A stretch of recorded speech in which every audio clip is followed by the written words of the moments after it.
নরদুয়ারের জমিনে নক্ষত্র মুফতি দেলোয়ারকে মাহফিল করতে দেয় নাই, আমি জাবিরিকে মাহফিল করতে দেয় নাই। আউযু বিল্লাহি মিনাশ শাইতানির রাজীম। বিসমিল্লাহির রাহমানির রাহিম। হুয়াল্লাযী আরসালা রাসূলাহু বিল হুদা ওয়া দীনিল হক লিইয়ুযহিরাহু আলাদ-দীনি কুল্লিহি ওয়া কাফা বিল্লাহি শাহীদা। আল্লাহ তাআলা ইরশাদ করছেন সূরা আল ফাতহ 26তম পারা 28 নম্বর আয়াত। আল্লাহ পাক বলছেন হুয়াল্লাযী আরসালা রাসূলাহু বিল হুদা ওয়া দীনিল হক। তিনি সে মহান সত্তা, তিনি সে মহান আল্লাহ যিনি তার রাসূলকে পাঠিয়েছেন এই পৃথিবীতে, সাথে দিয়েছেন দুইটা জিনিস। কয়টা জিনিস ভাই? তিনি সে মহান সত্তা যিনি তার রাসূলকে পাঠিয়েছেন, সাথে দিলেন দুইটি নিয়ামত, দুইটি জিনিস। একটা হলো বিল হুদা, আরেকটা হলো দ্বীনে হক। বিল হুদা মানে কোরআন, দ্বীনে হক মানে ইসলাম। কেন দিলেন? লিইয়ুযহিরাহু আলাদ-দীনি কুল্লি, যাতে করে তিনি এই পৃথিবীতে যত জীবন ব্যবস্থা আছে, যত দিন আছে, যত ধর্ম আছে, সব ধর্মের উপর দ্বীনে হক তথা ইসলামকে বিজয় করে দিতে পারে। ওয়া কাফা বিল্লাহি শাহীদা। আর সমস্ত কর্মের সাক্ষী আমার আল্লাহ যথেষ্ট। বদরে কি হয়েছে, ওহুদে কি হয়েছে, মুতার প্রান্তরে কি হয়েছে, তবুকের যুদ্ধে কি হয়েছে, অতীতে কি হয়েছিল, কিয়ামত পর্যন্ত কি হবে, সব বিষয়ের সাক্ষী আমার আল্লাহ যথেষ্ট। প্রিয় বন্ধুগণ, এই হচ্ছে তেলাওয়াতকৃত আয়াতের অনুবাদ। আল্লাহ পাক বলছেন তিনি আল্লাহ যিনি তার রাসূলকে পাঠালেন দুইটি জিনিস দিয়া। আমরা জানি আল্লাহ পাক যুগ যুগ অসংখ্য নবী পাঠিয়েছেন। কত নবী পাঠালেন? আমাদের দেশের অনেক ওলামায়ে কেরাম বলেন 2,24,000 পয়গাম্বর, মতান্তরে 1,24,000 পয়গাম্বর। এই কথাটা ভুল। এটা ইসলামী বিশ্বকোষ, ইসলামী ফাউন্ডেশন বাংলাদেশ থেকে বের হয়েছে 4th খণ্ডের ভিতরে। এই ব্যাপারে একটা দুর্বল হাদিস আছে, এটা বলা যাবে না। যদি আল্লাহ পাঠান 1,24,000 পয়গাম্বর, আমি আপনি সারা পৃথিবীর সব ওলামায়ে কেরাম মিলে আরেকজন পয়গাম্বর বানাবার ক্ষমতা আছে? নাই। আবার আল্লাহ যদি পাঠান 2,24,000 পয়গাম্বর, ওইখান থেকে আবার একজন কমাবার ক্ষমতা আমাদের আছে? নাই। তাহলে কি বলবো আমরা? এই যে কোরআনটা দেখতে পাচ্ছেন, এই কোরআনে মাত্র 25 জন নবীর নাম আছে। কতজন? 25 জন নবী রাসূলের নাম আছে, বাকিদের নাই। আমরা বলতে হবে এইভাবে, আল্লাহ রাব্বুল আলামিন এই পৃথিবীর মানুষের হেদায়েতের জন্য, মানুষের কল্যাণের জন্য, মানুষের মুক্তির জন্য, মানুষের নাজাতের জন্য অসংখ্য অগণিত নবী রাসূল পাঠিয়েছে। অসংখ্য অগণিত। কত পাঠিয়েছেন এটার একমাত্র সংখ্যা কে জানেন? এই জন্য এটাই বলতে। তো সব নবীদের মূল মিশন কি ছিল? সব নবীদের মূল দায়িত্ব ছিল, যত নবী রাসূল আল্লাহ পাক এই পৃথিবীর বুকে পাঠালেন, সব নবী রাসূলকে আল্লাহ একটা দায়িত্ব দিয়েছেন। সে দায়িত্বটা হলো এই জমিনে আল্লাহর একত্ববাদ তাওহীদ প্রচার করে দাও। আল্লাহ একজন, আল্লাহর একজনের পরিচয় সবার কাছে পেশ করো। এই জন্য আমি আপনাদের সামনে 3 জন নবীর নাম বলবো। দেখেন, সব নবীর দাওয়াতের পদ্ধতি একই রকম।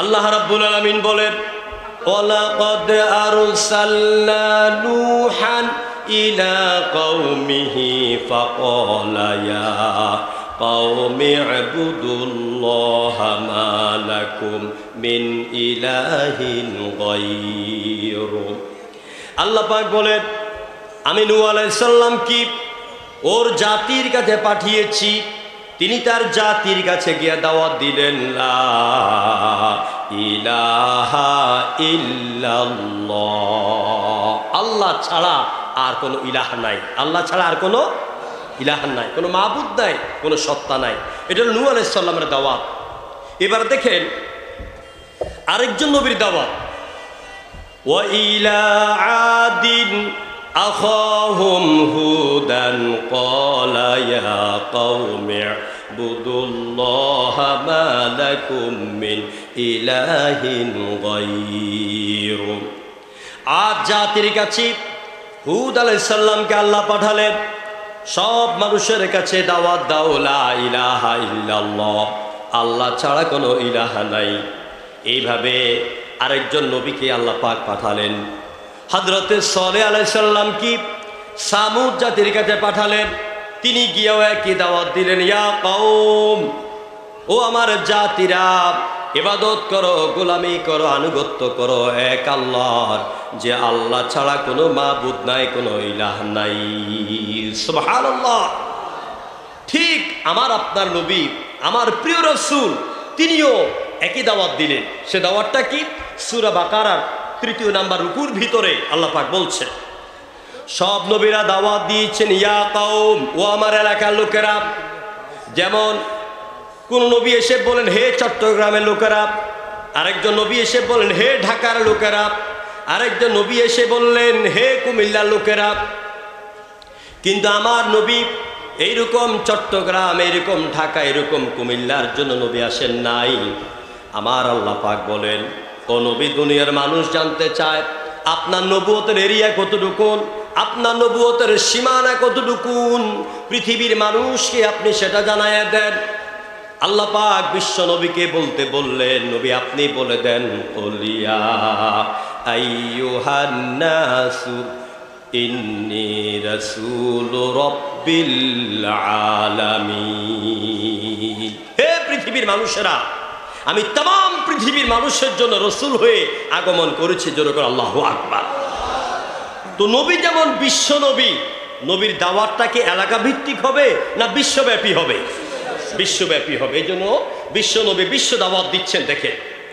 ইয়া আইয়ুহান নাসু উবুদু রাব্বাকুমুল্লাযী খলাকাকুম ওয়াল্লাযীনা মিন ক্বাবলিকুম লাআল্লাকুম তাত্তাকুন হে মানব সম্প্রদায় তোমরা গোলামি করো ইবাদত করো একমাত্র ওই আল্লাহর যে আল্লাহ তোমাদেরকে সৃষ্টি করেছেন তোমাদের পূর্বের লোকদেরকে সৃষ্টি করেছেন জোরে বলেন সুবহানাল্লাহ নবী ইয়া কাউম বলেন নাই নবী বলেছেন ইয়া আইয়ুহান নাস নবী শুধু ইয়া আইয়ুহাল মুসলিমুন বলেন নাই ইয়া আইয়ুহাল মুমিনুন বলেন নাই ইয়া আইয়ুহাল মুত্তাকুন বলেন নাই নবী বলেছেন ইয়া আইয়ুহান নাস নাস মানে কি জানেন না নাস মানে মানুষ নাস মানে কি এই মানুষের নামে একটা সূরা আছে কোরআনে নাকি নাই কি নাম সূরাতুন নাস এরপর পিঁপড়ার নামে সূরা আছে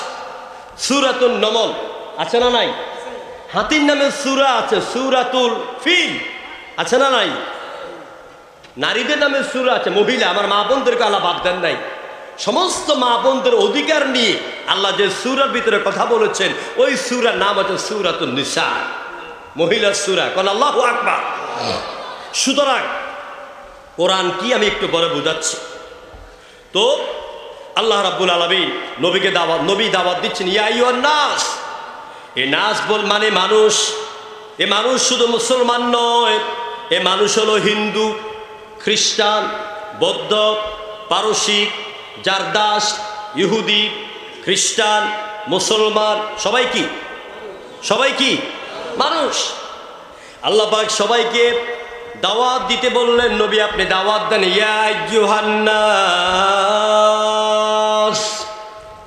হে মানব সম্প্রদায় উবুদু রাব্বাকুম তোমাদের মাথাটা ঝুঁকাইয়া দাও, তোমাদের অন্তর, তোমাদের দেমাগ, তোমাদের কলিজা, তোমাদের ফিকির, তোমাদের চিন্তা ভাবনা সব কিছু নত করে দাও একমাত্র কার সামনে? কার সামনে? মাথা নত হবে কার সামনে? আরো জোরে বলতে হবে, সেজদা দিবেন কাকে? আরো জোরে বল, কারে? দয়াল বাবা, খাজা বাবা, লেংটা বাবা, লাফাইন্না বাবা, সবুজ সালু বাবা? কোনো বাবা নয়, এটি বাবা নামের শয়তান। চিল্লায় বলো ঠিক কিনা? মুসলমানদের মাথা নত হবে, কল্লা চলে যাবে। ইন হুররিকতা আও কুতিলতা, যদি তোমাকে আগুনে জ্বালিয়ে দেওয়া হয়, পুড়িয়ে দেওয়া হয়, তোমার মাথা আল্লাহ ছাড়া কারো সামনে নত হবে না। এটার নাম হচ্ছে ঈমান, এটার নাম হচ্ছে ইসলাম, এটার নাম হচ্ছে মুসলমান। আল্লাহ নবী বলছেন, ইয়া আইয়ুহান নাস উবুদু রাব্বাকুম, হে পৃথিবীর মানুষেরা ইবাদত করো তোমার রবে। প্রিয় ভাইয়েরা, সব নবীদেরকে আল্লাহ পাক তাওহীদ প্রতিষ্ঠার জন্য পাঠালেন। আমার নবীকে আল্লাহ পাক পাঠালেন। এখন প্রশ্ন হচ্ছে, আমরা আল্লাহকে বলবো, রব্বুল আলামিন তোমার নবীকে তুমি মৌলিক কি কি দায়িত্ব দিয়া দুনিয়ার মধ্যে পাঠালে, আজকে আমাদের বান্ধব যুব সমাজ কর্তৃক আয়োজিত মানুষকে বলে দাও। আমি আপনি এখানে এখন বসে প্রশ্ন করলাম, আল্লাহ পাক আজ থেকেই ১৫০০ বছর আগে কোরআনে কারিমের ২৬তম পারা সূরা আল ফাতার ২৮ নম্বর আয়াতে জবাব দিয়ে দিয়েছে। আল্লাহ পাক বলেন, হুয়াল্লাযী আরসালা রাসূলাহু বিল হুদা ওয়া দীনিল হক। আমার নবীকে আমি পাঠালাম, সঙ্গে দিলাম দুইটা জিনিস। একটা নাম হলো হুদা তথা কোরআন, আরেকটা নাম হলো দ্বীনে হক তথা ইসলাম। উদ্দেশ্য হলো যাতে মানব রচিত যত মতবাদ আছে সব মতবাদের উপর ইসলামকে বিজয় করে দিতে পারে। এখানে আমরা একটা জবাব পাই না। কোরআনে কারিমের সূরা আল জুমার ভিতরে নবীকে আল্লাহ কেন পাঠালেন আরেকটা জবাব দিলেন। সেখানে আল্লাহ বললেন, হুয়াল্লাযী বা'আসা ফিল উম্মিয়্যিনা রাসূলাম মিনহুম ইয়াতলু আলাইহিম আয়াতিহি ওয়া ইউযাক্কিহিম ওয়া ইউআল্লিমুহুমুল কিতাবা ওয়াল হিকমা। সূরা জুমার ভিতরে আল্লাহ পাক বলছেন, তিনি আল্লাহ উম্মীদের মধ্য থেকে, নিরক্ষর মানুষের মধ্য থেকে একজন রসুল পাঠালেন। কয়জন রসুল? রসুলান, একজন রসুল পাঠালেন। দায়িত্ব দিলেন 4টা। জোরে বলেন কয়টা? নবীকে আল্লাহ পাক 4টা দায়িত্ব দিয়ে পাঠালেন। 1 নাম্বার দায়িত্ব হলো ইয়াতুলু আলাইহিম আয়াতিহি, নবী যেন মানুষের কাছে আল্লাহর কোরআন তেলাওয়াত করে শোনায়। নবীর কি সুন্দর তেলাওয়াত, সুবহানাল্লাহ। আমি সৌদি আরবের নাখলা গত বছর, আগের বছর মাহফিল করেছি সৌদি আরবে নাখলা। সেই নাখলাতে নবীজি যখন তাইফের ময়দান থেকে আসতেছিলেন, ওই নাখলা ছিল পাহাড় পর্বতে ঘেরা, পাহাড় আর পাহাড়, কোনো মানুষ নাই, বন জঙ্গলে ভরা। আল্লাহ নবী রাতের গভীরে ওই জায়গায় দাঁড়ায় দাঁড়ায় কোরআন পড়তেছিলেন নামাজের ভিতরে। এই সময় জেনেরা রাতের শেষ ভাগে তাদের কাজে রওনা হয়ে গেল। কিন্তু আজকে জেনেরা যেখানে যায় সেখানে বাধাপ্রাপ্ত হয়, কোনো কাজ করতে পারে না। জেনেরা মিলে তাদের দলনেতার কাছে চলে গেল। দলনেতা, আজ আমরা কোনো কাজে সুযোগ পাচ্ছি না, বিষয়টা কি, কোনখানে কোন ঘটনা ঘটল? জিনদের দলনেতা বলে দিলেন, তাম পৃথিবী তন্ন তন্ন করে খুঁজে দেখো কোন জায়গায় কোন সমস্যা হয়েছে। জিনদের একটা দল আরবের মক্কা থেকে 40 কিলোমিটার দূরে নাখলা নামক জায়গা যখন অতিক্রম করতেছিলেন, তখন দেখলেন অন্ধকার রাতের মধ্যে যেন একটা পূর্ণিমার চাঁদ দাঁড়িয়ে আছে। তারা চিন্তা করলো এটা কি? কাছে যাইয়া দেখে একটা মানুষ। জেনেরা একে অপরকে বলতে লাগলো, দুনিয়াতে কত মানুষ দেখলাম, এই জীবনে এত সুন্দর পূর্ণিমার চাঁদের মতন এত সুন্দর মানুষ দেখি নাই।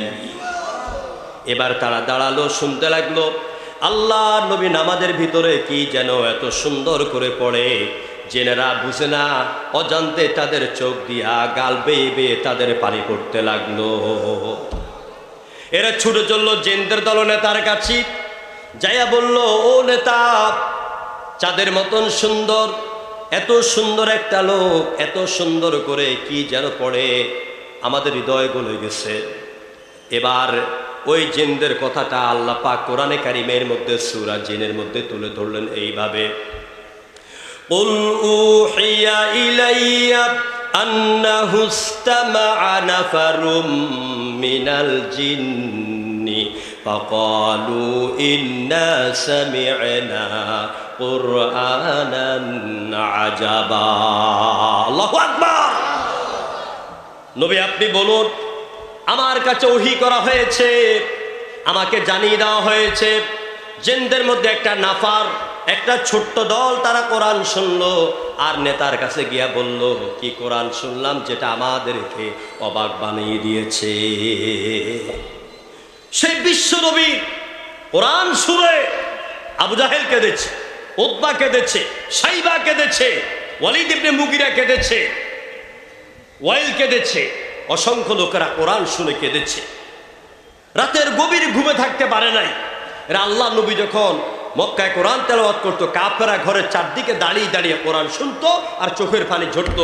দিনের বেলায় মুহাম্মাদের বিরোধিতা করত, শুধুমাত্র কেবলমাত্র ক্ষমতার লোভে। আমার ভাইরা, যেই জেনেরা কোরআন শুনেছে, যে কাফির নেতারা কোরআন শুনেছে, যে কোরআনের প্রতি তারা এতটাই আন্দোলিত হয়েছে, কোরআনের প্রতি এতটা আকৃষ্ট হয়েছে, সেই কাফিরেরা কোরআন শুনল। আর বাংলাদেশে বিগত 15 বছরে মুসলমান নামধারী, মাথায় টুপি আছে, মুখে দাড়ি আছে, মাথায় পাগড়ি আছে, গায়ে লম্বা পাঞ্জাবি আছে, কোরআনের মাহফিল করতে দেয় না। এরা আবু জাহেলের গোষ্ঠী, চিল্লাই এখন ঠিক কিনা? এরা আবু জাহেলের উত্তর সরে। আবু জাহেল যে কাতারে দাঁড়াবে, তোমাকেও সেই কাতারে দাঁড়াতে হবেই হবে, ইনশাআল্লাহ। আমরা কিয়ামতের দিন সূরা আল মুতাফফিফিনের বর্ণনা অনুযায়ী আমরা মুমিনেরা এরকম কাঠের চেয়ার নয়, স্বর্ণের চেয়ারে বসবো। আর ওদেরকে যখন হাত পায়ে আপনার লোহার আগুনের ডান্ডা বেড়ি ফরাইয়া জাহান্নামে নিতে থাকবে, ওরা 15 বছর আমাদেরকে টিটকারি বটকারি করেছে, হাসরের দিন আমরা করব টিটকারি বটকারি। এটা কার বর্ণনা? এটা আল্লাহর বর্ণনা। প্রিয় ভাইয়েরা, তো নবীজির কোরআন শুনে ওরা মুগ্ধ হয়েছে। এ হলো এক দায়িত্ব। 2 নাম্বার, ইউযাক্কিহিম, মানুষের মগজ, মানুষের চিন্তা শক্তি, মানুষের কলবকে পরিশুদ্ধ করার জন্য আল্লাহ পাক নবীকে 2 নাম্বার দায়িত্ব দিয়েছেন। 3 নাম্বার দায়িত্ব দিয়েছেন, ওয়ায়ুআল্লিমুহুমুল কিতাব, মানুষকে কিতাব শিক্ষা দেওয়ার 3 নাম্বার দায়িত্ব দিলেন। 4 নাম্বার দায়িত্ব দিলেন ওয়াল হিকমা, জ্ঞান বিজ্ঞান যেন নবী মানুষকে শিখাইতে পারেন। এই জন্য আল্লাহ পাক বলেন, নবী আপনাকে মৌলিক 4টা দায়িত্ব দিয়া দুনিয়ার মধ্যে পাঠাইলাম। আরেকবার আল্লাহকে প্রশ্ন করবে রব্বুল আলামিন, আপনার নবীকে আর কোনো দায়িত্ব দিয়া পাঠালেন কিনা একটু বলে দেন। এবার আল্লাহ পাক বললেন সূরা আল আহজাবের ভিতরে, ইয়া আইয়ুহান নাবিয়্যু ইন্না আরসালনাকা শাহিদাও ওয়া মুবাশশিরাও ওয়া নাযীরা। আমার আল্লাহ পাক বলেন, ওগো নবী, আমি আপনাকে পাঠিয়েছি এই পৃথিবীর মানুষের সবার কর্মের সাক্ষী দাতা করে, আর আপনাকে আমি পাঠালাম সুসংবাদদাতা করে। যারা নামাজ পড়বে, শুনতেছেন কথা আমার, যারা নামাজ আদায় করবে, যারা রোজা রাখবে, যারা সত্য কথা বলবে, যারা মিথ্যা কথা বলবে না, মিথ্যা সাক্ষী দিবে না, ওজনে কম দিবে না, খাদ্যে ভেজাল দিবে না, সুদ খাবে না, ঘুষ খাবে না, বিচারের নামে মানুষ থেকে টাকা খাইয়া নিজের পেট ভরবে না, এরকম বান্ধব এনে মনে নাই। আমি আমার গ্রামকে অসম্মান করতে চাই না, এরকম ঘুষ টুসের কারবার আমার বান্ধব এনে নাই আছে। আহারে, কত মানুষকে জ্বালাইছে পোড়াইছে, শুধু লিং লাগাইতো, শুধু খোসা লাগাইতো, জিলাপির মধ্যে পেস্ট লাগাইয়া ফোন দিতে 5,000 টাকা নিয়ে আসো, 10,000 টাকা নিয়ে আসো। আমার থেকেও 15,000 টাকা খাইছি, আমার থেকেও 15,000 টাকা খাইছি। আমার ভাইরা, সুতরাং যারা নামাজ পড়বে, রোজা রাখবে, মা বাবার খেদমত করবে, মা বাবার সাথে বেয়াদবি করবে না, মা বাবাকে চোখ রাঙ্গায় কথা বলবে না, গরিব মানুষের পাশে দাঁড়াবে, ভুখা নামাকে খাদ্য দান করবে, অসহায় মানুষের পাশে দাঁড়াবে এবং আল্লাহর আইন মেনে চলবে, আল্লাহর হুকুম মেনে চলবে। আমার আল্লাহ পাক বলেন, নবী ওই সব লোকদেরকে জান্নাতের সুখবর দেওয়ার জন্য এই দুনিয়ার মধ্যে আপনাকে পাঠাইয়া দিলাম।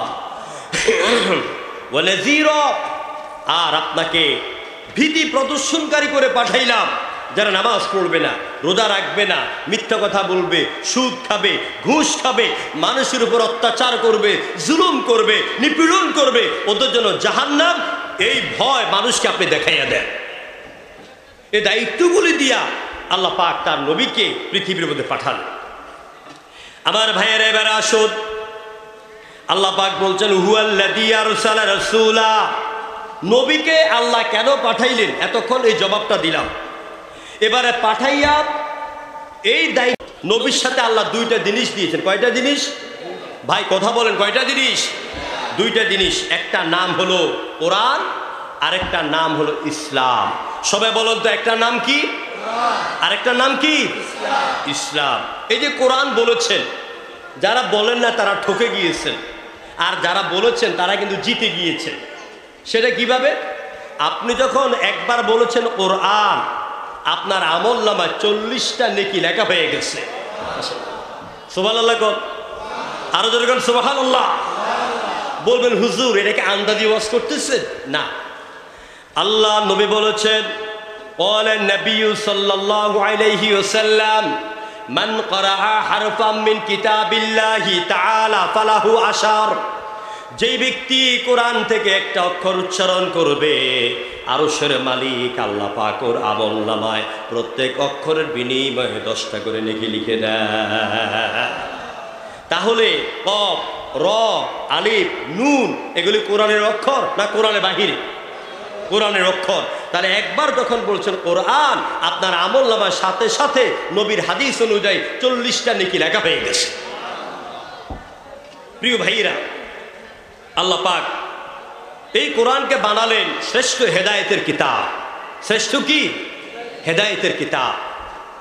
এটি মানুষের পথ প্রদর্শনের গাইড বুক, আর নবী হচ্ছেন গাইডলাইন। কোরআন হচ্ছে গাইড বুক।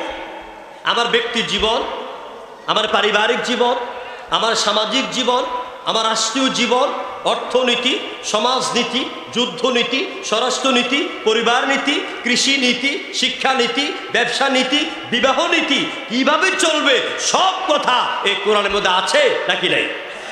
আরো জোরে করে আছে না নাই? আল্লাহ রাব্বুল আলামিন বলেন, ইন্না আনজালনা আলাইকাল কিতাবা তিবয়ানান লিকুল্লি শাই। মানুষের জীবনের জন্য যা দরকার, রান্নাঘর থেকে বঙ্গভবন পর্যন্ত, বঙ্গভবন এড়িয়ে জাতিসংঘ পর্যন্ত, মানুষের জীবনে যা দরকার ঘুমাবার আগ থেকে ঘুমাবার আগ পর্যন্ত সব বিষয় আমি আল্লাহ পাক কোরআনে বয়ান করে দিয়েছি। আমাদেরকে মানুষের সামনে কোরআন থেকে ওয়াজ করতে হবে। তাফসীরে আল কোরআন বিল কোরআন, কোরআন বিল কোরআন, এটা তাফসীর আছে, তাফসীরে আজওয়াউল বায়ান 10 খণ্ডে। এই তাফসীর শুধুমাত্র কোরআনের আয়াত দিয়ে কোরআন তাফসীর করা হয়েছে। আমার দেশে বহু মাহফিলে যাই, বহু বক্তা দেখি, বড় বড় শাইখুল হাদিস, বড় বড় মুফতি দেখি, ঘন্টার পর ঘন্টা ওয়াজ করে। তাদের 2 ঘন্টা ওয়াজের ভিতরে দূরবীন যন্ত্র দিয়া 2টা কোরআনের আয়াতের দলিল খুঁজে পাওয়া যায় না। আছে না নাই? অথচ আল্লাহ পাক নবীজিকে বলেছে, নবীজি আপনি ওয়াজ করেন, মানুষকে হেদায়েত করেন। কি দিয়া? তাবারাকাল্লাযী নাযালাল ফুরকানা আলা আবদিহি লিয়াকুনা লিল العالمين نذيرا সূরা আল ফুরকান 18তম পারা প্রথম নম্বর আয়াত তাবারাকাল্লাযী নাযালাল ফুরকান আলা আবদিহি বরকতময় মহান সেই সত্তা যিনি তার বান্দার উপরে এই কোরআন নাযিল করেছেন।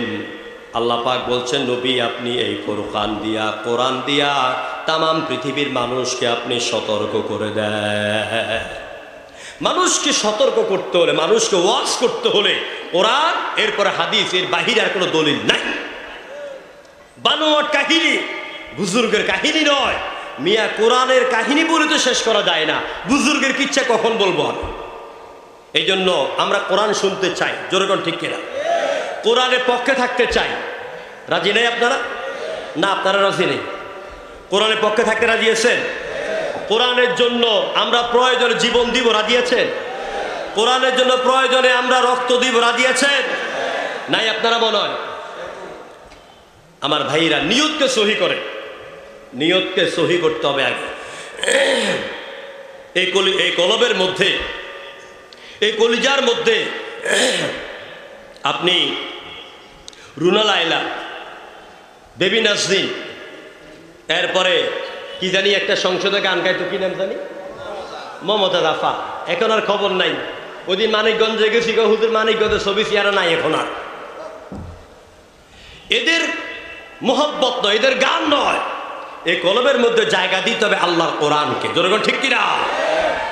এই জন্য দোয়া করতে হবে আল্লাহর কাছে, আমাদের নিয়তে দাও খুলুসিয়াতে প্রভু হে, যেরকম আমি, আমাদের নিয়তে দাও খুলুসিয়াতে প্রভু হে, দাও আন্তরিকতা সৎ সহরতা, আন্তরিকতা সৎ সরলতা, তুলেছি হাতে প্রভু হে, তুলেছি হাতে প্রভু হে, আমাদের নিয়তে দাও খুলুসিয়াতে প্রভু হে, জীবনে আমাদের সাধনা দাও, মানুষের বেদনায় বেদনা দাও, দাও দাও প্রভু হে দাও, দাও দাও প্রভু হে দাও, প্রাণ উদারতা প্রেম মানবতা, প্রাণ উদারতা প্রেম মানবতা, এই মুনাজাত প্রভু হে, আমাদের নিয়তে দাও খুলুসিয়াতে প্রভু হে, সুপথে আমাদের সুমতি দাও, শহীদি জীবনের নিয়তি দাও, চিল্লায় কোরআবি, সুপথে আমাদের সুমতি দাও, শহীদি জীবনের নিয়তি দাও, দাও দাও প্রভু হে দাও, দাও দাও প্রভু হে দাও, বিনিময় দাও তাই চির সফলতা, বিনিময় দাও তাই চির সফলতা, সেই আখেরাত প্রভু হে, আমাদের নিয়তে দাও খুলুসিয়াতে প্রভু হে, বলেন আমাদের নিয়তে দাও খুলুসিয়াতে প্রভু হে, যেরকম আমি। এই নিয়তের মধ্যে খুলুসিয়াত লাগবে, আন্তরিকতা লাগবে, আল্লাহর জন্য ভালোবাসা লাগবে, তাহলে কোরআনের নূর আমার আপনার হৃদয়ে ঢুকাইয়া দিবেন, গেঁথে দিবেন কে? যেরকম কে? আল্লাহ নাম নিতে মনে কষ্ট হয় আপনাদের?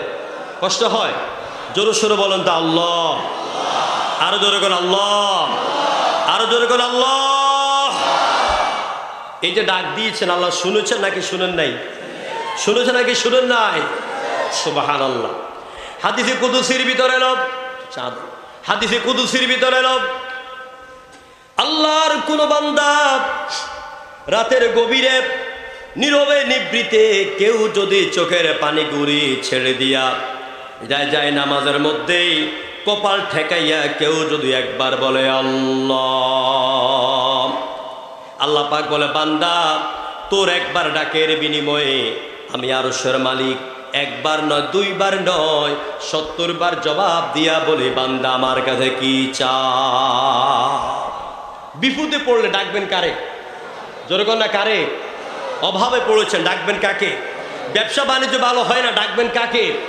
ভালো একটা বউয়ের দরকার, দিনদার স্ত্রী পাওয়ার দরকার, কইবেন কারে? আল্লাহকে বলবেন। দোকানে আইসা ক্যাশ বাক্সার তালা খুললা অনেকে আগরবাতি জ্বালাই, এগুলি কি জানি বলে ধোঁয়া ছাড়ে, নাউযুবিল্লাহ, এটা অগ্নি পূজা, এটা হারাম। মুসলমান দোকান খুলবে তালার চাবি খুলবে বিসমিল্লাহির রহমানির রহিম, ক্যাশ বাক্স খুলবে বিসমিল্লাহি ওয়া আলা বারাকাতিল্লাহ। কোন দয়াল বাবা, কোন খাজা বাবা, আগরবাতি, গোলাপ জল এগুলি ইসলামের নিয়ম নয়। এই জন্য আপনি চাইবেন কার কাছে? ডাকবেন কাকে? আমি প্রায় সময় দেখি অনেক রিক্সাওয়ালা, বান্ধবন আছে কিনা আমি জানি না, প্রায় জায়গায় রিক্সাওয়ালারা রিক্সা থামাইয়া গামছা দিয়ে গা মুছে আর বলে ইয়া দয়াল বাবা, ইয়া রাসূল আল্লাহ, নাউযুবিল্লাহ, ইয়া রাসূল আল্লাহ, শিরক। আপনি বলবেন ইয়া আল্লাহ, কি বলবেন? ইয়া আল্লাহ। আল্লাহকে রাখবেন, আল্লাহর কাছে চাইবে, যা বলার আল্লাহকে বলেন, আল্লাহ বিপদ থেকে আপনাকে বাঁচাইয়া দিবে। আমার ভাইয়েরা খুব কান লাগাইয়া শুনেন, তকদির খুলে যাবে ইনশাআল্লাহ। আল্লাহ পাক বলে নবী গো, এই পৃথিবীর বুকে আমি আপনাকে পাঠাইলাম, সাথে দিলাম দুইটা জিনিস, একটা নাম হলো কোরআন আর একটা নাম হলো ইসলাম। এই কোরআন হচ্ছে হেদায়েতের মার্কাজ। আল্লাহ পাক বলেন ইন্না হাযাল কুরআনা ইয়াহদি লিল্লাতী হিয়া আকওয়াম ওয়া ইউবাশশিরুল মুমিনিন। আল্লাহ পাক বলেন নিশ্চয়ই এই কোরআন ওই সব জাতিদেরকে পথ দেখায়, দুনিয়ার সব জাতিকে পথ দেখাতে কোরআন সক্ষম, আর কোরআন মুমিনদের জন্য সুখবরের বার্তা বহন করে আনে। সুবহানাল্লাহ। আমি আপনি পৃথিবীতে এলাম, কোরআন আমরা পেলাম। এখন যদি আমরা বলি আল্লাহ পাক আপনি কোরআনটা কেন দিয়েছেন, কি জন্য দিয়েছেন, এই জবাবটা কি আপনারা শুনতে চান? এই জবাবটা যদি আজকে মুখস্থ করে যেতে পারেন, বুঝে যেতে পারেন, তাহলে মাহফিলের এই পর্যন্ত আমার আপনার জীবনটা সার্থক হবে ইনশাআল্লাহ। আল্লাহ পাক আপনি বলে দেন কোরআন আপনি কি জন্য দিলেন। আল্লাহ পাক কোরআনে কারিমের 13তম পারা সূরা ইব্রাহিমের 1 নম্বর আয়াতে জবাব দিয়া দিলেন আলিফ লাম রা কিতাবুন আনজালনাহু ইলাইকা লিতুখরিজান নাসা মিনাজ যুলুমাতি ইলান নূর। জোরে করে আল্লাহু আকবার, আরো জোরে করে আল্লাহু আকবার। আলিফ লাম রা হরফে মুকাত্তাআত, বিচ্ছিন্ন অক্ষর। কিতাবুন আনজালনাহু ইলাইক, হে নবী আমি আপনার কাছে এই কোরআন এই জন্য দিলাম যাতে করে আপনি কোরআনের শিক্ষা ব্যবস্থা দিয়ে এই পৃথিবীর এই জমিনের সমস্ত নারী পুরুষকে অন্ধকার থেকে বের করে আলোর দিকে নিয়ে আসতে পারে। আমার বাবারা, ভাইয়েরা, যুবক ভাইয়েরা, পর্দার অন্তরালের মা বোনেরা, কান খুলে শুনুন। আল্লাহ কোরআন দিয়েছে নবীর কাছে যাতে কোরআনের শিক্ষা দিয়া, এদিকে তাকান, যাতে কোরআনের শিক্ষা দিয়া, কোরআনের শিক্ষা ব্যবস্থা দিয়া গোটা জাতিকে অন্ধকার থেকে বের করে আলোর দিকে আনতে পারে। আর আমরা গত 15 বছর দেখেছি, গত 22, 23, 24 সালের শিক্ষা ব্যবস্থা দেখেছি। আমাদের শিক্ষা ব্যবস্থা প্রণয়ন করা হয়েছিল শরীফ থেকে শরীফা হওয়া যায়। কথা ঠিক কিনা বলেন? আমরা শিক্ষা ব্যবস্থা দেখেছি বানর থেকে নাকি মানুষ হয়েছে, এটা আমাদের বাচ্চাদেরকে শিক্ষা দেওয়ার জন্য শিক্ষা ব্যবস্থার কারিকুলামে নাস্তিক ডারউইন তার বক্তব্য ঢুকিয়ে দেওয়া হয়েছে। আমরা সারা বাংলাদেশে সমস্ত উলামায়ে কেরাম মাহফিলে মাহফিলে প্রতিবাদ করেছি। এর কারণে আমাদের গাড়ি ভেঙেছে, আমাদের স্টেজ ভেঙেছে, আমাদেরকে রাস্তায় টাক করেছে, কিন্তু আমরা দমে যাই নাই। আমাদের প্রতিবাদের মুখে ওই শিক্ষা ব্যবস্থা বাতিল করতে বাধ্য হয়েছে। আজকে আমরা 5 আগস্টের আন্দোলনের পরে আমরা যেই ভাই কথা বলার পিছনে অন্তর্বর্তীকালীন সরকার প্রধান ডক্টর ইউনূস সাহেব, আমরা আপনাকে বসিয়েছি। আপনার মাধ্যমে নতুন করে শিক্ষা কমিশন আবার গঠন হয়েছে। আমরা দেখতে পাচ্ছি, আমরা ইতিমধ্যে প্রতিবাদ করেছি, আমরা স্মারকলিপি দিয়েছি বাংলাদেশ জাতীয় মজলিসুল মুফাসসিরিনের পক্ষ থেকে। এই শিক্ষা কমিশনে যেসব সদস্যদেরকে না হয়েছে, এদের অধিকাংশ বিগত জালিম সরকারের দোসর এবং নাস্তিক। সুতরাং এই শিক্ষা কমিটি দিয়ে নতুন শিক্ষা ব্যবস্থা গঠন করা যাবে না। আমার দেশের সন্তানদেরকে আবু বকর, ওমর, উসমান, আলী, খাব্বাব, খুবাইব বানাতে হলে মদিনার বিশ্বনবীর আদর্শ এবং আল্লাহর কোরআনের শিক্ষা ব্যবস্থা, বুখারী মুসলিমের হাদিসের শিক্ষা ব্যবস্থা, শিক্ষা পদ্ধতিতে চালু করতে হবে। এটা কি আপনারা চান? কারা কারা চান? দুহাত তুলে আল্লাহকে দেখান।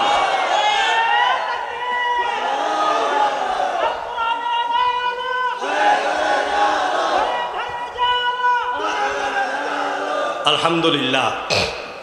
সবাই কিন্তু হাত তুলে আল্লাহকে দেখাতে পারেন না যে আল্লাহ, আমরা নাস্তিক্যবাদী শিক্ষা চাই না, ইসলামী শিক্ষা ব্যবস্থা চাই। এটা কিন্তু এখানে অনেকে হাত তোলেন নাই। তুলেছেন? যারা হাত তোলেন নাই তাদের বিবেকের কাছে প্রশ্ন করেন, আপনি কোন শিক্ষা ব্যবস্থা চান? ইসলামী শিক্ষার বিকল্প কোনো কিচ্ছু নাই। ইসলামী শিক্ষা ব্যবস্থার আর বিকল্প কোনো শিক্ষা ব্যবস্থা নাই। বাংলাদেশের জমিনে আমি স্পষ্ট করে বলতে চাই আমার বান্ধববাসীকে ও যুবক ভাইয়েরা, আমার মা বোনেরা, শুধু নামাজ, রোজা, হজ, যাকাত করলেই প্রকৃত মুসলমান হওয়া যায় না। ঘরে ঘরে আল্লাহর কোরআন তেলাওয়াত, কোরআন অধ্যয়ন, কোরআন শিক্ষা ব্যবস্থা, দুর্বার আন্দোলন গড়ে তুলতে হবে। চিল্লাই গো ঠিক কিনা? যেই পর্যন্ত কোরআনের শিক্ষা ব্যবস্থা আমরা চালু করতে না পারবো, সেই পর্যন্ত আমাদের এলাকা থেকে দাদা গ্রুপ বিদায় হবে না। দাদা গ্রুপ হয়েছে না? দাদা গ্রুপ, কিশোর গ্যাং, সাতামাতা গ্যাং। এখন জিজ্ঞেস করতে চাই, এখন এই গ্যাং কোথায়? এখন এই গ্যাং কোথায়? আমার ভাইরা, একটা রিক্সাওয়ালা দাদা গ্যাংয়ের একজন, আমাদেরকে দেখলে পরে কি মোড় দিয়ে হাঁটতো। অনুদাবিলুহা বাইনান নাস, যুগের চাকা আল্লাহ ঘুরাইয়া দেন। চিল্লা বলো ঠিক কিনা? এই জন্য আপনার ছেলেকে যদি আবু বকর, ওমর, উসমান, আলীর উত্তরসূরি বানাতে চান, অবশ্যই আমাদের শিক্ষা ব্যবস্থার ভিতরে, জাতীয় কারিকুলামের ভিতরে কোরআন এবং বুখারী মুসলিমের হাদিস, কোরআনের আয়াত বেশি বেশি করে ঢুকাইয়া দিতে হবে। রাজি আছেন আপনারা?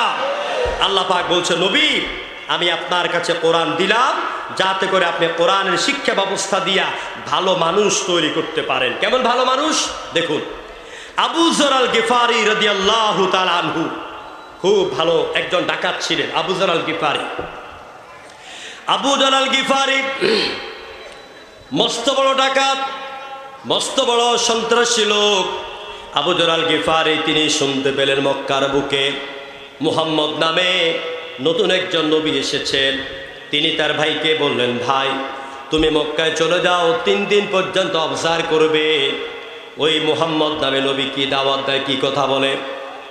আবু যর আল গিফারির ভাই 3 দিন পর্যন্ত মক্কা অবস্থান করেছে। তারপর বাড়িতে গিয়া ভাইকে বলল, বড় ভাই আমি মুহাম্মদ নামে যে লোকটাকে দেখলাম, ওই লোকের এত মিষ্টভাষী, ওই লোকের চেহারা এত সুন্দর, ওই লোকের চলন বলন এত সুন্দর, দুনিয়াতে এইরকম মানুষ আর দেখি নাই। তিনি কিসের দাওয়াত দেন?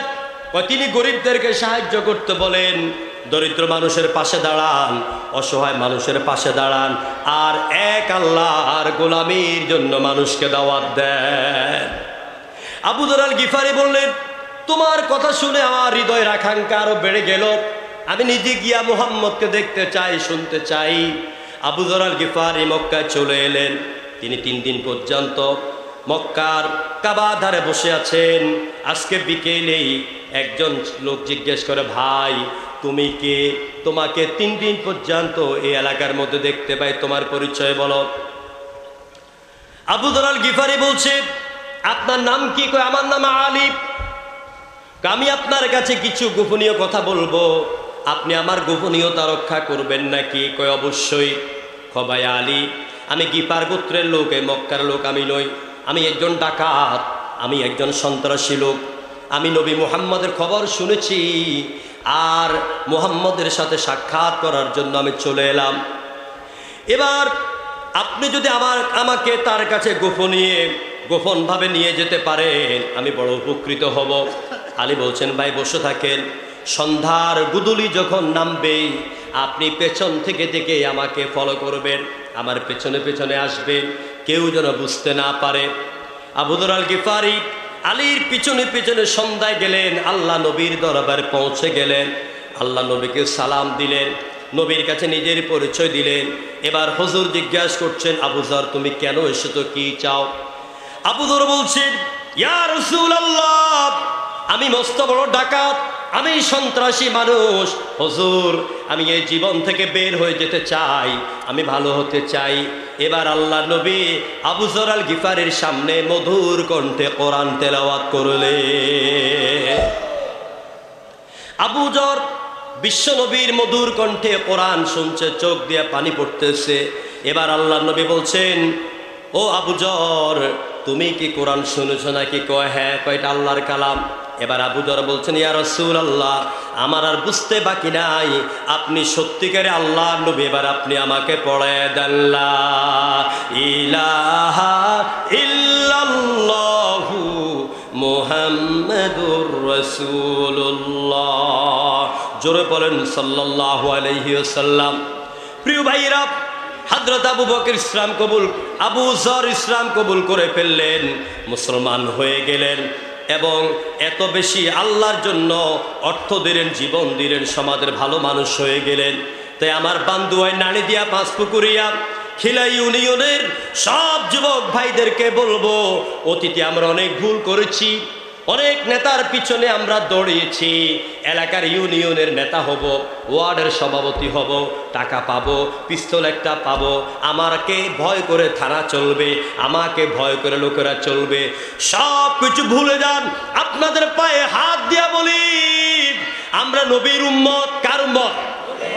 আল্লাহ নবীর আদর্শ ছাড়া আর কোনো আদর্শ নাই। এই দুনিয়াতে কত মানুষের আদর্শ আছে, Karl Marx, Lenin, Hume, Galileo, Copernicus, Kepler, Darwin, Hegel, Mao Tse tung. কোনো নবী, কোনো নেতার, কোনো দার্শনিক, কোনো নেতার আদর্শ দিয়া মুসলমান যুবকদের জীবন গড়তে পারে না। মুসলমান যুবকের জীবন গড়বে একমাত্র মদিনার রাসূলের আদর্শ দিয়া। যেরকম ঠিক কিনা? এই জন্য আমার যুবক ভাইদেরকে আমি হাত ধরে পায়ে হাত দিয়ে অনুরোধ করব, ফিরে আসুন কোরআনের কাছে, কোরআনের কাছে ফিরে আসুন। কোরআনের জন্য জীবনটাকে ওয়াকফ করে দেন। যদি মরতে হয় মরবো কোরআনের জন্য, রাজি আছেন? যদি বাঁচতে হয় বাঁচবো কার জন্য? কোরআনের জন্য। মরতেই হবে যখন শহীদি মরণ দিও আমাকে, শাহাদাত জানি শুধুই জীবন, শাহাদাত জানি শুধুই জীবন, সে জীবন দিও আমাদের। মরতেই হবে যখন শহীদি মরণ দিও আমাকে। জোর করে আমিন, জোর করে আমিন। বাংলাদেশের জমিন থেকে সন্ত্রাস, দুর্নীতি, চুরি, ডাকাতি, চাঁদাবাজি, এরপর নির্যাতন, যৌতুক, নারীদের উপর অত্যাচার করা, মানুষের উপর অত্যাচার করা, এইগুলিকে দূর করতে চান না? সবাই চায় না। সবাই জবাব দিলেন না তো। সবাই কি চান? এই দেশ থেকে দুর্নীতি দূর হোক, সবাই চান। এই দেশের কোটি কোটি টাকা আর সিঙ্গাপুরে প্রচার না হোক, আপনারা কি চান? তাহলে এই সমাজে কোরআনের আইন লাগবে। চান এটা আপনারা? কোরআন দিয়ে দেশ চলুক আপনারা চান? কোরআন দিয়ে সমাজ চলুক আপনারা চান? কোরআন দিয়ে শিক্ষা ব্যবস্থা গঠিত হোক আপনারা চান? কারা কারা চান দুহাত তুলে আল্লাহকে দেখান। এবারে আমি তাকবীর দেব, ছেলে এবারে আমি তাকবীর দেব, হাত তুলে রাখেন। আমার সাথে আপনারা আকাশ জমিন কম্পমান করে তাকবীর দিতে হবে। রাজি আছেন আপনারা? তাহলে সবাই গায়ের শক্তি এক জায়গায় জড়ো করে বলেন নারায়ে তাকবীর, নারায়ে তাকবীর। আল কোরআনের আলম, আল হাদিসের আলম, সারা বাংলায় জালম, সংসদে জালম, শিক্ষা ব্যবস্থায় জালম, সব সমস্যার সমাধান আমার নেতা তোমার নেতা। নারায়ে তাকবীর। আলহামদুলিল্লাহ। খারাপ লাগছে না ভালো লাগছে? আল্লাহ পাক বলছে নবী এই কোরআন দিয়া আপনাকে পাঠাইলাম। 2 নম্বর কি দিলাম? 2 নম্বরে দিলাম দ্বীন হক। কি দিয়েছেন? দ্বীন হক। দ্বীন হক হচ্ছে ইসলাম। কি নাম? আল ইসলামু হাক্কুন, ইসলাম সত্য। আল্লাহু হাক্কুন, আল্লাহ সত্য। নবিয়্যুন হাক্কুন, নবী সত্য। ওয়াসসাআতু হাক্কুন, কিয়ামত সত্য। আল্লাহ বলছেন ইসলামও সত্য। ইসলাম হচ্ছে একমাত্র জীবন ব্যবস্থা। আমার ভাই ভাতিজা হবেন মনে হয় জোনায়েদ, মাওলানা জোনায়েদ, আসরের পরে তিনি ইসলাম নিয়ে কিছুটা কথা বলেছেন। মাশাআল্লাহ, আল্লাহ তার কণ্ঠে বারাকা দান করুন। আল্লাহ তাআলা বলছেন আমার নবীকে দুনিয়াতে পাঠাইলাম, 2টা জিনিস দিলাম, একটা নাম হলো কোরআন, একটা নাম হলো ইসলাম। এখন আমি এই ইসলামটা আপনাদের কাছে তুলে ধরবো খুব সংক্ষেপে। ইসলামের সৌন্দর্য আমি তুলে ধরবো আপনাদের সামনে। আল্লাহ রাব্বুল আলামিন বলেন ওয়াদিনিল হক, নবীর কাছে আমি দ্বীনে হক দিলাম। এই দ্বীনে হক হলো ইসলাম। আল্লাহ পাক বলেন ইন্নাদ-দীনা ইনদাল্লাহিল ইসলাম। আল্লাহ নিকট একমাত্র মনোনীত জীবন ব্যবস্থার নাম হলো ইসলাম। চিল্লায় বলেন কি নাম? আরো জোর বলেন কি নাম? ইসলাম আমার ধর্ম আর আমি মুসলিম। এই কথা বলতে ভয় লাগে না সাহস লাগে? আমি আপনাদের সামনে আমি মালয়েশিয়া, সৌদি আরব, ভারত এইসব দেশ ঘুরে আমি যা দেখলাম আর শিখলাম যে পৃথিবীর মুসলমানরা ছাড়া হিন্দু, খ্রিস্টান, বৌদ্ধ, পারসিক কেউ বুকে চাপলাই এই কথা বলতে পারে না আমি হিন্দু, আমি খ্রিস্টান, আমি বৌদ্ধ, এই কথা কেউ বলতে পারে না। একমাত্র আমরাই বলতে পারি আই এম মুসলিম। চিল্লা বলেন ঠিক কিনা? আমাদের ধর্মের নাম কি? ইসলাম। আর আমরা হলাম কি? মুসলিম। মুসলমানেরা ভয় করে কারে? না সবাই বলেন, সবাই মনে আল্লাহকে ভয় করে না মনে হয়। বিগত দিনে অনেক মসজিদের ইমাম খতিব আল্লাহর ভয় না করে কমিটির ভয় করেছে, করে নাই? এলাকার নেতারা ভয় করেছে, উপজেলা চেয়ারম্যানকে ভয় করেছে, গ্রেপ্তারকে ভয় করেছে। আমরা কিন্তু এগুলি ভয় করি না। আমরা তো বেঁচে আছি নাকি? আমরা তো বেঁচে আছি। আমরা মুসলমান। আমরা দুনিয়ার কারো রক্ত রাঙ্গার চক্ষুকে ভয় পাই না। জনগণ ঠিক কিনা?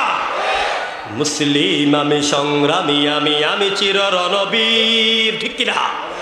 মুসলিম আমি, সংগ্রামী আমি, আমি চির রণবীর। আল্লাহকে ছাড়া কাউকে মানি না, বলো নারায়ে তাকবীর। ভয় করি কাকে? আমরা। এখন আসুন সে মুসলমান এবং ইসলামের পরিচয় দিচ্ছি। ইসলাম হচ্ছে একমাত্র কমপ্লিট কোড অফ লাইফ। ইসলাম হচ্ছে পরিপূর্ণ জীবন ব্যবস্থা। ইসলামটাকে ভালো করে বুঝেন ইসলামটা কি। আল্লাহ রাব্বুল আলামিন কোরআনে কারীমের ভিতরে বললেন ওয়ামান ইয়াবতাগি গায়রাল ইসলামি দীনান ফালান ইউকবালা মিন ওয়া হুয়া ফিল আখিরাতি মিনাল খাসিরিন। আল্লাহ পাকের নিকট ইসলাম ছাড়া আর কোনো ধর্ম গ্রহণযোগ্য নয়। ইসলাম ছাড়া আর যা কিছু আছে সবগুলি হলো ক্ষতিগ্রস্ত। পুরো ধর্ম মানুষের রান্নাঘর থেকে বঙ্গভবন পর্যন্ত কমপ্লিট মুক্তির কথা বলে নাই, একমাত্র ইসলাম বলেছে। এখন আসুন, এই যে ইসলাম আমরা বলি, ইসলামের মৌলিক দাবি কি? খুব সংক্ষেপে বলছি আমি। ইসলামের মৌলিক দাবিটা কি? খুব ভালো করে শুনুন। আল্লাহ পাক বলেন, ওয়া ইলাহুকুম ইলাহু ওয়াহিদুন ফালাহু আসলিমু। ইসলামের মৌলিক দাবি হলো মোমেনদের কাছে আমার আল্লাহ হলেন একজন। আমাদের ইলাহ কয়জন? আমাদের ইলাহ কয়জন? এখন এই যে আমরা বলি লা ইলাহা ইল্লাল্লাহ, ইলা অর্থ কি বলেন তো? এখানে যারা আছে, ইলা অর্থ কি? মাবুদ। আর কি? উপাস্য। এই আপনারা জানেন কি ইলা মানে মাবুদ আর ইলা মানে উপাস্য। লা ইলাহা ইল্লাল্লাহ, আল্লাহ ছাড়া কোনো ইলাহা নাই। লা ইলাহা ইল্লাল্লাহ, আল্লাহ ছাড়া কোনো উপাস্য নাই। এতটুকুনের মধ্যেই আমাদের জ্ঞান সীমাবদ্ধ। মূলত ইলা শব্দের কোরআন থেকে নেওয়া আর লিসানুল আরব নামক অভিধান থেকে নেওয়া ইলা রয়েছে 21টি অর্থ। আমি 5টা অর্থ বলবো। ইলা শব্দের 1 নাম্বার অর্থ হচ্ছে আইনদাতা। ইলা শব্দের এক অর্থ কি? আইনদাতা। ইলা শব্দের এক অর্থ জীবনদাতা। ইলা শব্দের এক অর্থ বিধানদাতা। ইলা শব্দের এক অর্থ আশ্রয়দাতা। ইলা শব্দের এক অর্থ হচ্ছে হুকুমদাতা। এবারে মিলান লা ইলাহা ইল্লাল্লাহ, আল্লাহ ছাড়া কোনো আইনদাতা নাই।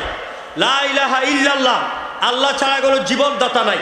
লা ইলাহা ইল্লাল্লাহ, আল্লাহ ছাড়া মরণদাতা নাই। লা ইলাহা ইল্লাল্লাহ, আল্লাহ ছাড়া রিজিক দাতা নাই। লা ইলাহা ইল্লাল্লাহ, আল্লাহ ছাড়া বিপদে আশ্রয়দাতা নাই। লা ইলাহা ইল্লাল্লাহ, আল্লাহ ছাড়া হুকুমদাতা কেউ নাই। আমরা এই লা ইলাহা ইল্লাল্লাহ ব্যাখ্যা না বুঝার কারণে, আবার আলেম ওলামারা বুঝে শুধুমাত্র সুবিধা পাওয়ার কারণে এরা জাতিকে লা ইলাহা ইল্লাল্লাহর ব্যাখ্যা বুঝায় না। চিল্লা বলে ঠিক কিনা? এই লা ইলাহা ইল্লাল্লাহর ব্যাখ্যা যারা বুঝাইছে তারাই ফাঁসি রশিদে গিয়েছে যুগে যুগে। সাইয়্যিদ কুতুব শাহিদ ফি মুআলিমুত তারিক নামক ইসলামী বিপ্লব ধারা বই, জীবন ধারা বই লেখার কারণে, লা ইলাহা ইল্লাল্লাহ ব্যাখ্যা লেখার কারণে তাকে কারাগারে যেতে হয়েছে। সাইয়্যিদ কুতুব শাহিদকে বলল, ও সাইয়্যিদ কুতুব, তুমি যদি এই বই লেখার কারণে জাতির কাছে মাপ চাও। সাইয়্যিদ কুতুবের বাড়ি কোথায়? মিশরে। জনগণ কোথায়? মিশরে। ও সাইয়্যিদ কুতুব, তুমি যদি গোটা মিশরবাসীর কাছে তুমি যদি মাপ চাও তাহলে তোমাকে মৃত্যুদণ্ড দেওয়া হবে না। সাইয়্যিদ কুতুব তিনি বাতিলের কাছে মাথা নত করেন নাই, যার কারণে সাইয়্যিদ কুতুব শহীদকেই এক জেলের একটা ঘরের মধ্যে বন্দি করা হলো। যেদিন তার ফাঁসি হবে এর 2 দিন আগে একটা পাগলা কুত্তা ঢুকাইয়া দিল রোমের ভিতরে। পাগলা কুকুর ঢুকাইয়া দিয়া বলছে সাইয়্যিদ কুতুবকে যেন এই পাগলা কুত্তা কামড়ায়। কুকুর ঢুকাইয়া দিল, সাইয়্যিদ কুতুবের আওয়াজ নাই, পাগলা কুকুরেরও কোনো আওয়াজ নাই। জেলার বলল, আসামিরও আওয়াজ নাই, কুকুরের আওয়াজ নাই, বিষয়টা কি? তোমরা দরজা ফাঁক করে দেখো। শুনতেছেন কথা? তাফসির ফি জিলালিল কোরআনের লেখক আল্লামা সাইয়্যিদ কুতুব শাহিদ, মিশরের বাড়ি। ওকে বলল যে তোমরা দরজা ফাঁক করে দেখো, ভিতরে সাইয়্যিদ কুতুব আর কুকুরটা কি করে দেখো। জেলারের হুকুমে পুলিশেরা দরজা ফাঁক করে দেখতে লাগলো। সাইয়্যিদ কুতুব আল্লাহর দরবারে নামাজের সেজদায় পড়ে আছে, আর ওই কুকুর চারদিকে ঘুরে ঘুরে সাইয়্যিদ কুতুবকে প্রহারা দেয়। আমার ভাইয়েরা, আমি আপনি যদি আল্লাহর উপরে পূর্ণ ঈমান আনতে পারি, আল্লাহকে এক বলে জানতে পারি, তাহলে গোটা দুনিয়ার সৃষ্টি জগৎ আমার গোলাম হয়ে যাবে। আমি হব আল্লাহর গোলাম আর সৃষ্টি জগৎ হবে আমার গোলাম। এই জন্য ইসলামের মৌলিক দাবি হচ্ছে আল্লাহ কয়জন? আল্লাহ কয়জন? আল্লাহ একক, আল্লাহর কোনো শরীক নাই। আলহামদুলিল্লাহ। আমার ভাইয়েরা, এবারে আসুন ইবনে আব্বাসের বর্ণনা অনুযায়ী একটা হাদিসের অংশ হলো, আমি আপনি যে মুসলমান দাবি করি তার পূর্ণ কথাটা কি? নবীজি বলেছেন, তুমি তোমার পূর্ণ সত্তাকে, তোমার বেচা কিনা, চলাফেরা, বিয়ে শাদী, তোমার চাকরির জীবন, তোমার কর্মক্ষেত্র, তোমার ঘুম, তোমার আরাম, সব কিছু আল্লাহর জন্য যখন ওয়াকফ করে দিবে তখন হবে মুসলমান। যেমন ইব্রাহিম আলাইহিস সালামকে আল্লাহ রাব্বুল আলামিন হুকুম দিয়েছেন, আসলিম, ক্বালা আসলামতু লিরাব্বিল আলামিন। ও ইব্রাহিম, তুমি আল্লাহর কাছে আত্মসমর্পণ করো। ইব্রাহিম আলাইহিস সালাম কোনো প্রশ্ন করেন নাই, আল্লাহ গো, আমি কোন দিক থেকে তোমার কাছে আত্মসমর্পণ করব? ইব্রাহিম বলছেন, আল্লাহ, আমার রাজনৈতিক জীবন, আমার পারিবারিক জীবন, আমার সামাজিক জীবন, আমার ইবাদতের জীবন, আমি সব দিক থেকে তোমার মতন রবের কাছে আত্মসমর্পণ করলাম, আর এটার নামই হলো মুসলমান। সুবহানাল্লাহ। ব্যবসা করবেন কার হুকুমে? কথার জবাব দেন। ব্যবসা করবেন কার হুকুমে? আল্লাহর হুকুমে। তাকবীর দিবেন আল্লাহর হুকুমে, স্লোগান দিবেন আল্লাহর হুকুমে, দেওয়াল লিখন করবেন আল্লাহর হুকুমে, রাসূলের আদর্শ অনুযায়ী। এটার নাম হচ্ছে মুসলমান। এখন লোকেরা ব্যবসা করে, সুদের ব্যবসা আছে না? সুদি ব্যবসা, এটাকে আল্লাহর না শয়তানের? জোরে কোন কার? আমার দেশের সুদের বিরুদ্ধে বললে কারা কারো গায়ে আগুন ধরে যায়। মসজিদের খতিব সাহেব সুদের বিরুদ্ধে ওয়াজ করলো জুমার দিন। আসরের সময় মসজিদের সেক্রেটারি আইসা কয়, হুজুর, মাগরিবের আগে আর আপনাকে যেন মসজিদে না দেখি। স্যার, কারণটা কি? আপনি দেখেন না জুমার সময় আমি যে দ্বিতীয় কাতারে ছিলাম, আপনি আমাকে দেখে আমার বিরুদ্ধে ওয়াজ করেছেন। কি মানে? আমি তো কোরআন দিয়ে কথা বলছি। আপনি জানেন আমি একটু এটি সুট্টু খাই আর কি, না আপনি আমার দিকে বেশি ওয়াজ করেছেন, সুতরাং এই মসজিদে আপনার আর জায়গা নাই। এরকম মুসলমান, এরকম নামাজি আমাদের সমাজে আছে নাকি নাই? সুদও খায়, ঘুষও খায়, লম্বা তসবির দানাও টিপে, মাথায় পাগড়িও বাঁধে। জোরে করে ঠিক কিনা? এইসব সুদখোর মসজিদের কমিটিতে থাকতে পারবে না। মসজিদের কমিটি হইতে হলে 5টা গুণ লাগবে। কয়টা গুণ? 5টা গুণ। 1 নম্বরে আল্লাহর প্রতি ঈমান, 2 নম্বরে আপনার আখিরাতের প্রতি ঈমান, 3 নম্বরে ঠিকমতো নামাজ পড়তে হবে, 4 নম্বরে যাকাত দিতে হবে, 5 নম্বরে আল্লাহ ছাড়া কাউকে ভয় করবে না। সূরা তাওবা 18 নম্বর আয়াতে আল্লাহ পাক সব কথা বলে দিয়েছে। তাই আমি আপনাদের সামনে মুসলমানিত্বটাকে তুলে ধরছি। মুসলমান কাকে বলে? যে ব্যক্তি তার বিয়ে শাদী, চলাফেরা, কথাবার্তা, বক্তৃতা, রাজনীতি, ব্যবসা বাণিজ্য, দেওয়াল লিখন, স্ত্রীর সাথে ব্যবহার, পরিবারের সাথে ব্যবহার, পাড়া প্রতিবেশীর সাথে ব্যবহার, সব কিছু আল্লাহর হুকুম অনুযায়ী আল্লাহর মর্জির কাছে, আল্লাহর হুকুমের কাছে বিলীন করে দিতে পারে, ওই ব্যক্তি হচ্ছে কমপ্লিট মুসলিম। এবার প্রকৃত মুসলমান কে? আমরা কিন্তু সবাই মুসলমান বলে নিজেকে দাবি করি, ঠিক কিনা ভাই? আমরা সবাই মুসলমান। দেখেন আল্লাহ নবী কি বলেন। আন নবী হুরায়রা রাদিয়াল্লাহু তাআলা قال قال رسول الله صلى الله عليه وسلم المسلم من سلم المسلمون من لسانه ويده।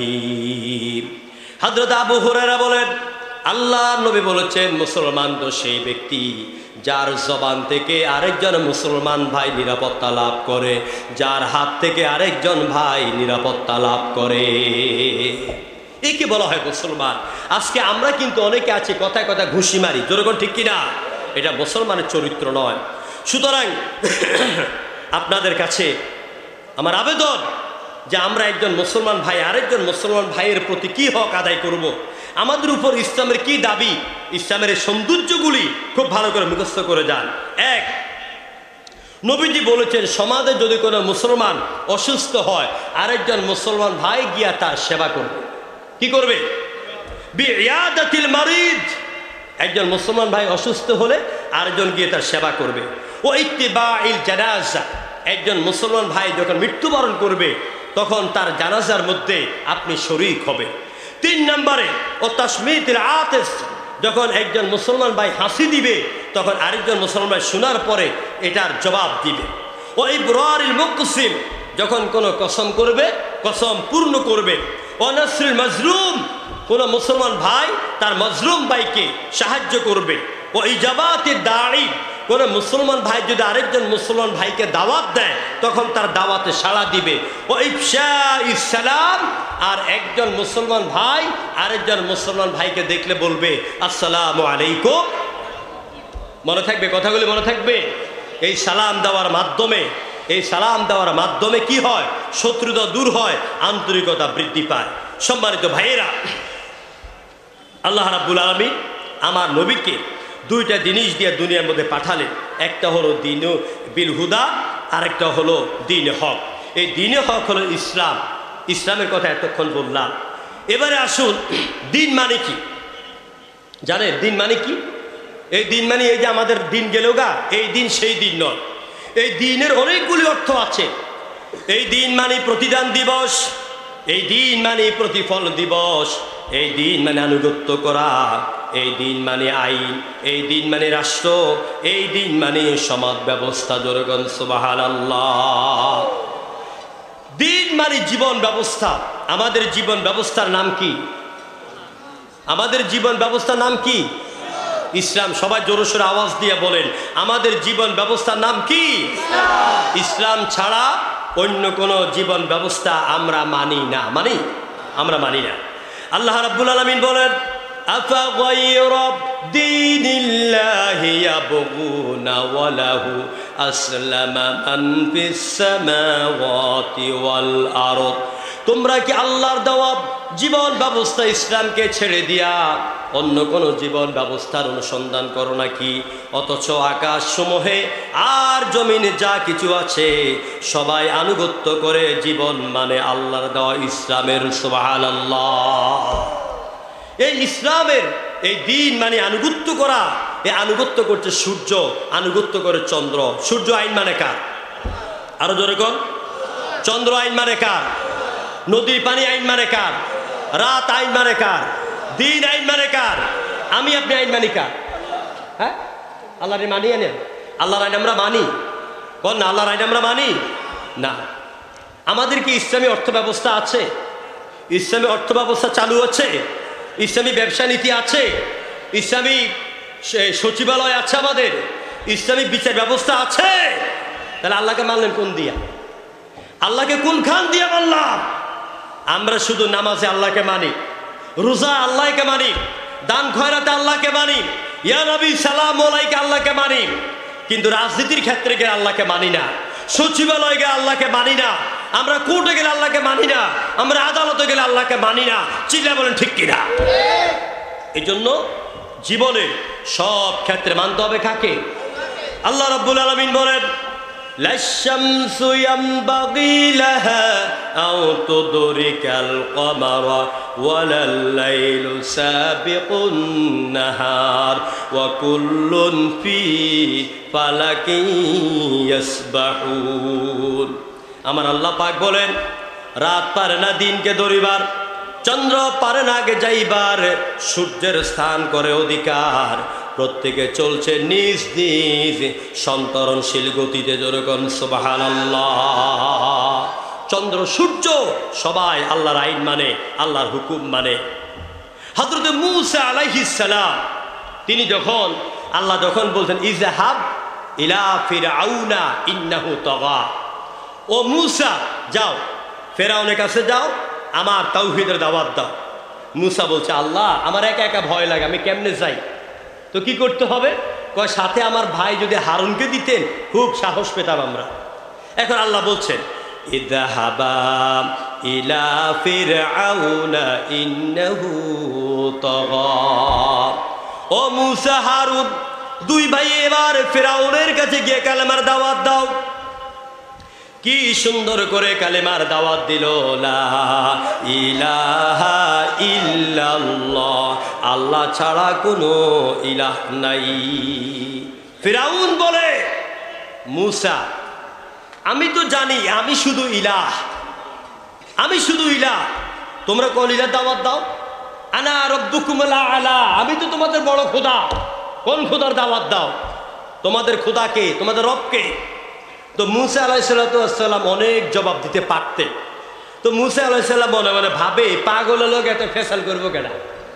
এই জন্য হযরতে মূসা বুদ্ধি ভিত্তিক, জ্ঞান ভিত্তিক মাত্র 2 কথায় মনে করেন 10 লক্ষ পৃষ্ঠার জবাব, রবের জবাব 2 লাইনে দিয়ে দিলেন। আল্লাহু আকবার কইতেন না? হযরত মূসাকে বলল, ক্বালা ফামা রাব্বুকুমা ইয়া মূসা। ফিরাউন বলল, মূসা তোমাদের রব কে? এবার হযরতে মূসা বললেন, ক্বালা রাব্বুনাল্লাযী আ'তা কুল্লা শাইইন খালকাহু সুম্মা হাদা। চিল্লায় করে আল্লাহু আকবার, আরো জোরে করে আল্লাহু আকবার।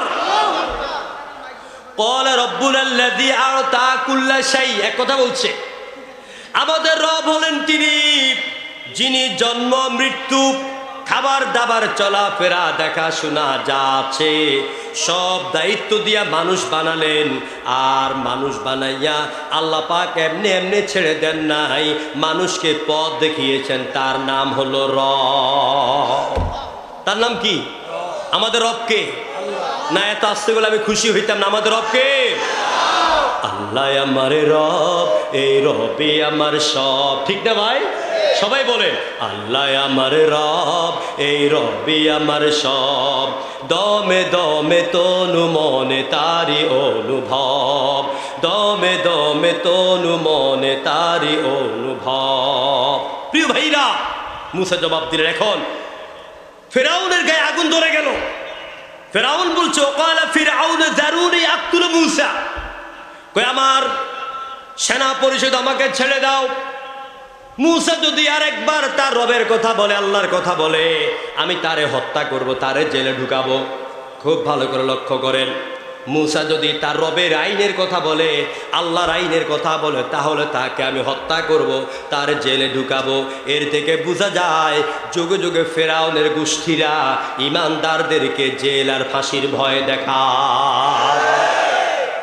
আর মুমিনেরা বলে, কোরআনের দাঁড়িরা বলে, কোরআনের কর্মীরা বলে, ও ফেরাউনের গোষ্ঠী, তোদের ফাঁসির রশি আমাদের কাছে জুতার পিতার মতন। চলো বলো ঠিক কিনা? এই জমিনে কোরআনের রাজ কায়েম করার করতে হলে এইরকম একজন সাইদি নয়, লক্ষ সাইদি রক্ত দিয়ে জমিনে দিন কায়েম করার আন্দোলনে তৈরি আছো কারা কারা? আল্লাহকে হাত দিয়ে দেখাও। আমার ভাইয়েরা, আল্লামা সাইদি এই জমিনে বাতিলের বিরুদ্ধে কথা বলেছে। আমি আল্লামা সাইদির নামে এই জন্য নিয়েছি, আমার মধ্যে যা দেখতে পান আল্লামা সাইদির সরাসরি হাতে কলমে শিক্ষায় দেখতে পান। এই বুকের মধ্যে আল্লামা সাইদির 5টা আঙ্গুল যেন এখন আমার লেগে আছে।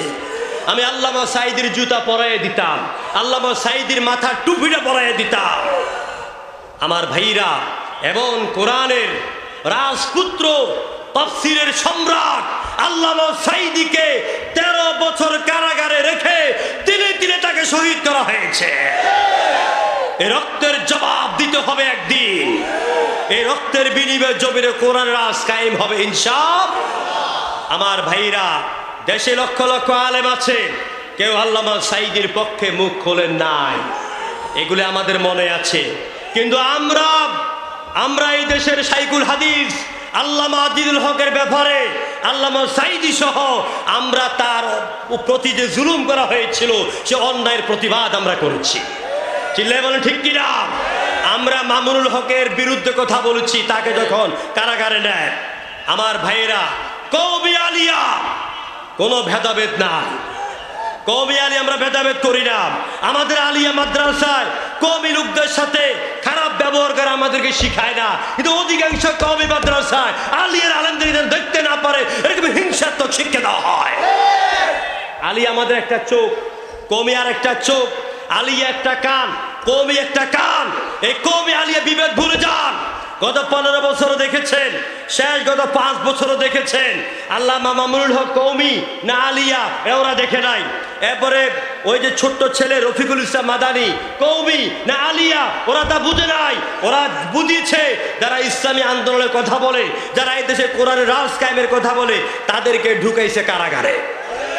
আগামী দিনেও যদি আলেম ওলামা ঐক্যবদ্ধ না হন, কওমি আলিম ঐক্যবদ্ধ না হন, এক কোরআনের পতাকা ধরে না আসেন, তাহলে আমাদেরকে চিপেয়া চিপেয়া খাবে, কোনো সন্দেহ নাই। নাস্তিকেরা ঐক্যবদ্ধ, মুর্তজারা ঐক্যবদ্ধ, কুফরি শক্তি ঐক্যবদ্ধ। আমরা মানুষের ধারে ধারে যাচ্ছি, আমরা কওমি আলেমদের ধারে ধারে যাচ্ছি, আমরা পায়ে হাত দিয়ে বলতেছি আপনার মাসালাক আপনার কাছে, আপনার আকীদা আপনার কাছে, আমার আকীদা আমার কাছে। আমাকে যদি ভালো নাও লাগে, অন্তত গোটা জাতির স্বার্থে, দেশের কল্যাণার্থে, এই দেশকে সন্ত্রাস আর জুলুমবাজ থেকে বাঁচাবার জন্য আসুন আমরা ঐক্যবদ্ধ হয়ে যাই। সব আলেমরা ঐক্যবদ্ধ হোক, আপনারা চান? সবাই চান? আমার বান্দু আইনের যত কওমি আলেম আছেন, আমি সবার পায়ে হাত দিয়ে বলি, যদি বলেন আপনাদের জুতাগুলি আমি বহন করব। আমি নিজেও কওমির ছাত্র, আমি কুমিল্লা এই যে কি জানি বলে ঠাকুরপাড়ার এখানে যে মাদ্রাসা, আমি সেখানে তাফসীর বাইজাবি সেখানে কওমি মাদ্রাসায় পড়েছি, আমি মুন্সিরহাট পড়েছি। আমি কোনো কওমি আলেমদের বিরুদ্ধে কথা বলি না। আমার ভাই মুফতি দেলোয়ার, উনি যদি পায়খানা করে লুঙ্গি আমি ধুইয়া দিব, কারণ তিনি আমার দেশে নক্ষত্র। আমরা বিভেদ করি না, আমরা বিভেদ শিখি না, আমরা হিংসা শিখি নাই। এমন আলেম আছে আমার বাংলাদেশে, আমার বন্ধু আইনে দেখলে সালাম দেয়, কলা কাইট করে চলে যায়। আমি জাবিরি 28 বছর এ বাংলার জমিনে কোরআনে কথা বলে, 28 বছর। দাখিল পাশ করেছি 1994 সালে, 95 থেকে আমার কোরআনে দাওয়াত শুরু। আমাকে ভারতের ময়দানে 12 দিন কারাগারে রেখেছে। আমার হাতে সেখানে 7 জন হিন্দু ইসলাম কবুল করেছে বলেই আমি কোরআনে হক কথা বলি। আমার মৃত্যুকে আমি ফরওয়ার্ড করি না। আমার মা মৃত্যুবরণ করেছে, মৃত্যুর 2 দিন আগে আমাকে বলে গেছে তোমারে কোরআনের রাস্তায় দিয়েছি। আল্লামা সাইদি কোরআনের হক কথা বলে যেভাবে জেলে গেছে, প্রয়োজনে তুমি কোরআনের হক কথা বলে মৃত্যুবরণ করবে। আমার ভাইরা, সুতরাং জমিনে দিন কায়েম লাগবে। জমিনে কি লাগবে? জমিনে দিন কায়েম লাগবে, একামতে দিন কায়েম লাগবে। শুধু নামাজ রোজা পড়ার নামে ইসলাম নয়, শুধু মিলাদ মাহফিল ইয়া নবী সালাম আলাইকা বলে নবীর প্রেমে উদ্ভাসিত, কিন্তু নবীর আদর্শ তোমার মধ্যে নাই। এরকম নবী প্রেমের কোনো প্রয়োজন আমার দেশে আছে? ইয়া নবী সালাম আলাইকা না পড়লে তুই ওয়াহাবি, তুই কওমি। দুনিয়ার কথাবার্তা বলে ইয়া নবী সালাম আলাইকা, শুরু শুরু যেমন দল বাইন্দা পড়েন, এরকম দলিল আল্লাহ নবীর সাহাবীরা পড়েছে, এরকম একটা দলিল দেন। এগুলি নাই, বেদাত বাদ দেন, হকের পথে আসেন, কোরআনের কাছে আসেন, ঐক্যবদ্ধ হয়ে যান। এই দেশে ইসলাম কায়েম হবেই হবে ইনশাআল্লাহ। আগামী দিনে বাংলাদেশে ইসলাম কায়েম হবে, জিলায় ঠিক কিনা? এই দেশে ইসলামের রাজত্ব কায়েম হোক, আপনারা চান কিনা? আল্লাহ তৌফিক দেয় বলে আমিন। বান্দু আইন যুবকদের আয়োজনে এ মাহফিল প্রতি বছর হবে, আপনারা চান কিনা? প্রতি বছর হবে, আপনারা চান কিনা? টাকা দিয়া, পয়সা দিয়া, বুদ্ধি দিয়া সাহায্য করবেন, কারণ ইনশাআল্লাহ